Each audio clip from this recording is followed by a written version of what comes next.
આજે ભુજ નગરપાલિકાની ચૂંટણી અનુસંધાને 26 તારીખના મતદાનનો દિવસ છે. સ્વાભાવિક છે કે ચૂંટણીની પ્રથમ પ્રક્રિયા ફોર્મ ભરવા, ચકાસણી, પાછા ખેંચવા, આ બધી પ્રક્રિયા પૂરા થયા પછી ચૂંટણીના પ્રચાર માટે પોતાનું કાર્યાલય વોર્ડ 6 બનતું હોય. વોર્ડ નંબર 3માં જે રીતે ભારતીય જનતા પાર્ટીના ઉમેદવાર તરીકે ભાઈ ભારતીય જનતા પાર્ટીના જૂના અને વર્ષોથી જેને કામ કર્યું એવા અંબાલાલભાઈ છે, સમીર ગનીભાઈ છે, સનાબેન છે અને બિલકિસબેન છે, આવા 4 ઉમેદવાર ભારતીય જનતા પાર્ટી જ્યારે પસંદગી ઉતારી છે ત્યારે મેં હમણાં જ વાત કરી કે જે રીતે ઉમેદવારોને જોતાં આમ લાગે કે આ લડાયક હશે ને આ કાંઈક કામ કરી શકશે. હંમેશા ચહેરો કહેતો હોય, એની થનગનાટ કહેતો હોય અને ચૂંટણીમાં કામ કર્યા પછી પણ જે દોડતો માણસ હોય એ પછી પણ આ વોર્ડનું કામ કરશે એવું મને લાગે છે. અને સ્વાભાવિક છે કે વોર્ડ 3 એક થોડીક મહેનત માગી લેવા વોર્ડ છે, પણ જે રીતે ભારતીય જનતા પાર્ટી નગરપાલિકાનું ભુજ શહેરનું એ તમે ગટરના કામ કહો, પીવાના પાણીની વાત કરો, રોડની વાત કરો, ભુજના સાર્વજનિક રિંગ રોડની વાત કરો, ભુજના બાયપાસની વાત કરો, તો ભુજને પછી પણ કાયમી પીવાના પાણી જે લેર ડેમમાંથી લઈ આવવાની વાત કરો, તો એ સાર્વજનિક વિકાસ છે. ભુજ શહેરને બધા વોર્ડને લાગે છે. આ લોકોને થોડીક સમજ પડી છે કે નહીં, જો વિકાસ કરવો હશે તો નગરપાલિકા ભારતીય જનતા પાર્ટીની જ બનવાની છે. અને નગરપાલિકા બન્યા પછી જો આપણે સામે વિપક્ષમાં બેસીએ તો કામ સ્વાભાવિક છે કે ધાર્યા તમારા ના થાય. સત્તામાં હો તો ચોક્કસ તમે ધાર્યો કામ, તમારા વિસ્તારનું કામ, કેટલાક વિકાસ થઈ ગયો છે, કેટલોક થઈ રહ્યો છે અને કેટલોક કરવાનો બાકી છે. અને વિકાસ છે એ અવિરત ચાલતી પ્રક્રિયા છે. વિકાસથી ક્યારેય પૂર્ણ વિરામ નથી આવતું.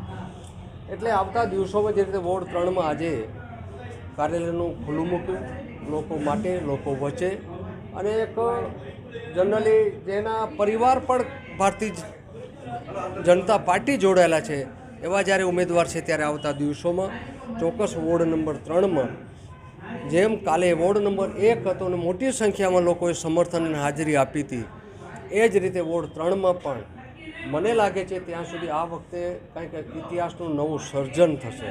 અને સ્વાભાવિક છે કે લોકોને સમજણ પડે છે ત્યારે મન બનાવી લે છે, અને મન બનાવે છે ત્યારે એ આખું પરિણામ બદલતું હોય ત્યારે આજે વોર્ડ 1, 2 અને 3માં પરિણામ બદલશે. અને આજે વોર્ડ નંબર 3માં જે રીતે 4 ઉમેદવારોને ભારતીય જનતા પાર્ટીએ એક પસંદગી ઉતારી છે ત્યારે સ્વાભાવિક છે કે એના જોડે આખી પાર્ટી છે. ઉમેદવાર માત્ર એક નિમિત્ત બનતા હોય પણ પાર્ટી લડતી હોય. અને અનેક કાર્યકર્તાઓ, રાહુલભાઈ જેવા જૂના, અમારા સુરેશભાઈ છે, આવા અનેક કાર્યકર્તાઓ જે ભારતીય જનતા પાર્ટી માટે કામ કરતા હોય ત્યારે સૌનો સાથ અને સૌનો સહકારથી વોર્ડ નંબર 3 ચોક્કસ 4 સીટ પેનલ ટુ પેનલ જીતશે. અને હું માનું છું ત્યાં સુધી તમારા વોર્ડની કિંમત તો જ થાય છે કે પેનલ ટુ પેનલ જીતો તો જ. કારણ કે મને મત મળે અને મારા સાથીને ના મળે એવું ક્યારેય નહીં કરતા. મને આપવો તો આપજો, પણ અમને 4 મત આપજો તો જ એક તમારી સંઘભાવના રહે, એકબીજામાં અવિશ્વાસ ન થાય. ઘણી વખતે સામેના માણસો પણ એ વાતો ફેલાવશે કે ભાઈ આ જે ભેગા થયા હતા ને આપને જ મત આપવાની વાત કરી, પછી જેને ઠીક લાગે ને આપજો. એ વિરોધ પક્ષ આ બધું કરવાના છે ગતકડા, પણ હું આ 4ને કહું છું કે આ વાતમાં પડતા નહીં. જે કે તે મારા જ આ સંબંધ છે, મારા જે સગા છે, માને જે ઓળખીતા છે ત્યાં પણ હું 4 માટે માગીશ. જેના જેને સંબંધ હોય 4 માગે માટે સ્વાર્થમાં પડશો તો બધાએ તમે અટકી પડશો. સ્વાર્થની વાત એક બાજુ, પેનલ ટુ પેનલ આખી આવશે તો જ એની કિંમત થાય. અને પેનલ ટુ પેનલ આવે તો જ એક જૂથ કહેવાય, તો પાર્ટીને સમર્થન કહેવાય. બાકી વ્યક્તિગત મને સમર્થન મળે, પાર્ટીને સમર્થન નથી. તો હું ચોક્કસ અપેક્ષા રાખીશ કે આ વોર્ડ નંબર 3માં પેનલ ટુ પેનલ ભારી બહુમતી જીતાશે. અને એવી આખી પાર્ટી મહેનત કરશે. અને જેમ મેં વાત કરી, લોકોએ પણ મને બનાવ્યું કે વિકાસના કામો જોઈને જે રીતે માત્ર ને માત્ર કોઈક માણસો આવીને તમને એક બિનજરૂરી વાત કરીને ભડકાવતા હોય, એમાં તથ્ય કાંઈ હોતું જ નથી. અને ભડકાવીને પાછા એ 5 વર્ષ ચાલ્યા જતા હોય, ત્યારે લોકો માટે લોકો વચ્ચે આવતા નથી. તો હું વિનંતી કરીશ કે આ વોર્ડના બધા કાર્યકર્તાઓ આગેવાનો અહીંયા છે ત્યારે કે આ નાની નાની ખોટી વાતો પડતા નહીં.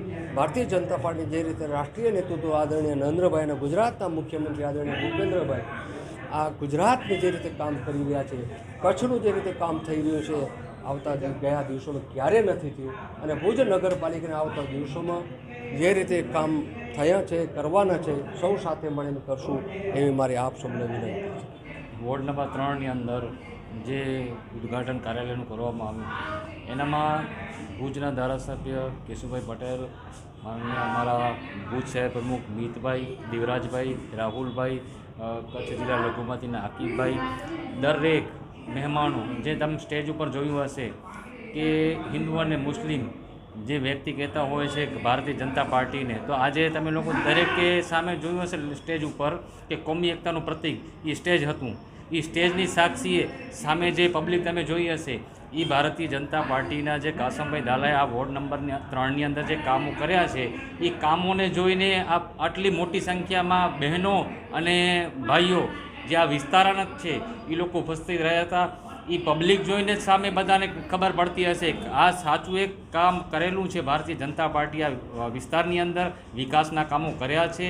જે રોલ મોડલ કહેવાય એ રોલ મોડલ બનાવવા માટે થઈને આપણે આ વિસ્તારના જે અમુક એવા થોડા મોડા કામો રહી ગયા હશે જે પબ્લિકને ખબર છે આમાં સુધી પહોંચેલા છે, એ પણ બધા રસ્તા રોડ કામ બધા પાસ થયેલા જ છે. આ આચારસંહિતા આવ્યું કે એના હિસાબે બધા થોડા ઘણા કામ રહી ગયા છે. એ નેક્સ્ટ ટાઈમ હમણાં જ ઇલેક્શન પૂરું થશે એટલે એ કામો પણ ચાલુ થઈ જશે. એટલે કોઈ પણ આ વિસ્તારની અંદર એવી સમસ્યા મોટી નથી કે જે કાસમભાઈએ પૂર્ણ ન કરી હોય. અમારી આખી પેનલ છે એના પ્રેરણેતા કાસમભાઈ જ છે. વિસ્તારની અંદર કામ કાસમભાઈ જ કરશે અને આ પેનલમાં જેટલા પણ વ્યક્તિઓ છે અમે કાસમભાઈની સાથે જ છીએ અને કાસમભાઈ જની જ આ પેનલ છે. એટલે તમે લોકો એકવાર ભારતીય જનતા પાર્ટી ઉપર જે આગળ વિશ્વાસ મૂક્યું હતું, બાપાએ જેમ કીધું કેશુ બાપાએ કે મેં અડધી ટર્મની વચ્ચે કાસમભાઈ ઉપર વિશ્વાસ મૂકી ને મેં એને વચ્ચેથી લીધું હતું, ત્યારે કાસમભાઈએ મારો કે જે વિશ્વાસ હતો એ સાચા અર્થમાં સમર્થ કર્યું અને વિજય થયા પછી પણ કામ ચાલુ કરીને આ વિસ્તારનો આખો નકશો બદલાવી દીધો છે વોર્ડ નંબર 3ની અંદર. તો આ વખતે પણ અમે ભારતીય જનતા તરફથી, પાર્ટી તરફથી અને વોર્ડ નંબર 3ના પેનલના અમારા ઉમેદવાર તરફથી, કાસમભાઈ તરફથી, ગનીભાઈ લોટા તરફથી અમે કહીએ છીએ જનતાની કે આ વખતે પણ પેનલ ટુ પેનલ મતદાન કરી અને ભારતીય જનતા પાર્ટીની જે આ પેનલ છે અમારી વોર્ડ નંબર 3ની ઉભેલી એને વિજય બનાવશો અને નગરપાલિકાની અંદર મૂકશો એવી આશા. આજે તારીખ 16/4/2024ના કાર્યાલયનું આપણા લોકલાડીના ધારાસભ્ય શ્રી કેશુભાઈ પટેલ દ્વારા ઉદ્ઘાટન કરવામાં આવ્યું અને બોડી સંખ્યામાં વિસ્તારની પબ્લિક આવી હતી અને ભાઈચારાના હિસાબે બધે પબ્લિક આવી હતી અને હંમેશા ભાઈચારો કચ્છમાં રહેશે અને કાયમી રહેશે. તો વિકાસ તો એનાથી પહેલાં 20 વર્ષ કોંગ્રેસ હતી આ વોર્ડમાં ત્યારે કાંઈ પણ વિકાસ થયો. જ્યારે ભાજપની પેનલ ટુ પેનલ મત ત્યાં કર્યા અને જ્યારે આપણા કાસમભાઈ દાલાભાઈએ જે ઓળખે છે પણ દાલાભાઈ તરીકે એ કરોડોના કામ કર્યા છે. જે ભાજપની સરકાર હતી ત્યારે જ આ કામ થાય છે અને ભાજપની સરકાર હશે તો જ આ કામ થશે. છેલ્લા 40 વર્ષથી કચ્છમાં અહીંયા ભુજમાં ભાજપની સરકાર છે કોઈ કામ નથી થયા. હા થયા જ છે, કામ તો થયા જ છે ને. જ્યાં કોંગ્રેસની સરકાર છે ત્યાં નથી થયા, કોંગ્રેસના વોટ છે અહીંયા નથી થયા. ભાજપની સરકાર તો છેલ્લા 40 વર્ષથી નગરપાલિકા પૂરતી નગરપાલિકા છે પણ જ્યાં પબ્લિક જ્યાં સુધી સમજશે નહીં, પબ્લિક જ્યાં સુધી ભાજપને વોટ નહીં જીતાડે ત્યાં સુધી આ તકલીફ રહેવાની જ છે. તમારા ચૂંટાઈ આવ્યા પછી તમારું પહેલો લક્ષ્ય કાર્ય શું? અમારો પહેલો લક્ષ્ય ચૂંટાઈ આવશે ત્યારે જે રોડ રસ્તા અને અમુક જે પણ ખૂટતી કડીઓ છે એ અમે પૂરો કરી આપશું.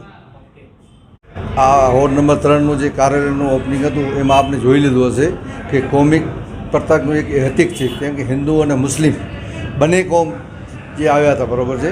ને ખાસ કરીને જે એટલી બધી મોટી સંખ્યા આવી છે માત્ર વિકાસના જોડે આવી છે. હું કહું કે અગાઉ 5 વર્ષ કોંગ્રેસનું શાસન હતું, કશું કામ નથી થયું. એનું કારણ શું હતું? કામ કઢાવતા જ નથી આવડતું, બરાબર છે. જ્યારે ભારતીય જનતા પાર્ટીએ મારા ઉપર વિશ્વાસ મૂક્યું ને ભારતીય જનતા પાર્ટીએ મને ટિકિટ આપી, એમાંથી 2 નગરસેવકો બહારના હતા, છતાંય પાર્ટીએ મને ટિકિટ આપી, મારા ઉપર વિશ્વાસ કર્યો. 2021માં આખી પેનલ આવી ગઈ ને લીડથી જીત્યા અમે, 1780 વોટોથી જીત્યા અમે, બરાબર છે. ત્યારે અપક્ષ પણ હતું, કોંગ્રેસ પણ હતું ને અત્યારે પણ અપક્ષ છે આમ આદમી પાર્ટી છે, કોંગ્રેસ છે ને ભારતીય જનતા પાર્ટી છે. હું આપના માધ્યમથી કહું છું હજી પણ રેકોર્ડ તૂટશે. શું કરવા કે કહું છું કે અમે માણસો પાસે જઈ શકશું. કેમ જઈ શકશું કે અમે કામ કર્યા છે. કેમ કે નગરપાલિકા એક એવી છે કે જમીન લેવલનું કામ છે આખું, બરાબર છે. માણસો કામ જોઈને આવીએ છીએ ને અત્યારે અગાઉ 20 વર્ષ અગાઉ ભાજપ માટે કોઈ ઉમેદવાર ન મળતું હતું, કાર્યકર ન મળતું હતું, છતાં પણ કોંગ્રેસનું ગઢ રહ્યું હતું, બરાબર છે. આપણે વોર્ડ નંબર 2નું ગઢ તોડ્યું, વોર્ડ નંબર 3નું ગઢ તોડ્યું ને પાછું રેકોર્ડ બ્રેક થશે. 4 સીટું વોર્ડ નંબર ભાજપ 3ની ભાજપની આવશે.